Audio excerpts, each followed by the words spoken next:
When you do provisional crocheted on cast on, do not use yarn. It leaves a hairy trail. Ribbon is a good choice, or tape, or some kind of string. Start your provisional crocheted on cast on with a crocheted chain. Hold the crochet hook in your right hand and hold the needle in your left hand pointing to the ceiling. Take your crochet hook and put it in front of the knitting needle and make the letter T. Already the yarn is in the back, the string is in the back of the knitting needle. Put it over the crochet hook and make one chain. Make the letter T. Now take your string and go front of knitting needle, back of knitting needle, over hook, chain. Letter T. Front, back, over, chain. Letter T. Front, back, over, chain. You do this until you have more stitches on the knitting needle than you need. It always helps to have a few extra. You keep pushing it down your needle. Work down the shaft of the needle. This is one time when you don't want to be on the tip. Letter T, front of needle, back of needle, over hook. Front of needle, back of needle, over hook. Letter T, front, back, over. What you're doing is you're putting stitches on the needle in the correct orientation, ready to knit. When you have enough stitches, more than enough, stop putting them on the needle and chain a little bit longer. When you're done, cut your string and make sure you pull the string through the last loop. Now we have our stitches ready to knit. Take your knitting yarn and take your knitting needles and whatever hand you hold it in, start knitting. The crocheted on stitches are just like plain old knitting stitches. So just knit your stitches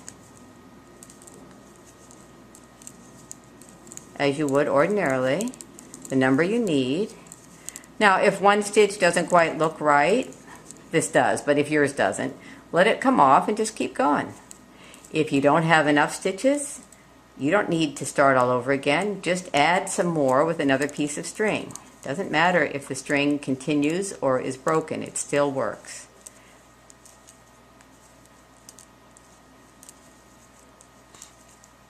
When you get to the end of the number of stitches you need, let the stitches fall off the needle and continue your knitting. Reclaiming the provisionally cast on stitches. Look at your cast on stitches and you will see that they resemble a row of hearts.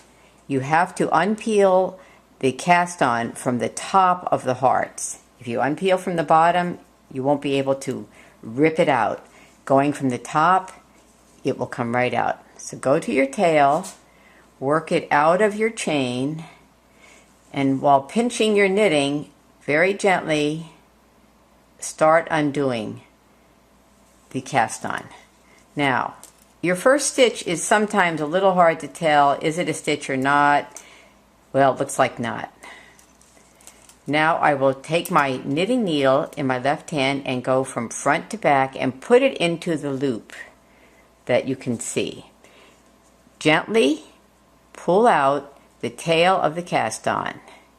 Now take the tail and the next loop and pull them up hard, and there's your next live stitch. So one by one, take the tail and the loop, pull them up, and you can see your cast on loop live stitch. Now suppose you accidentally take out too many. Well, that's okay, just grab that stitch. Take your tail and your loop of your string, pull them up, there's your stitch. Suppose you go from back to front. Well, yes, you still have your stitch on the needle, but it's in the wrong orientation, so put it in the right orientation. Take your tail and your loop, pull them up, and go from front to back and get your loop back on the needle.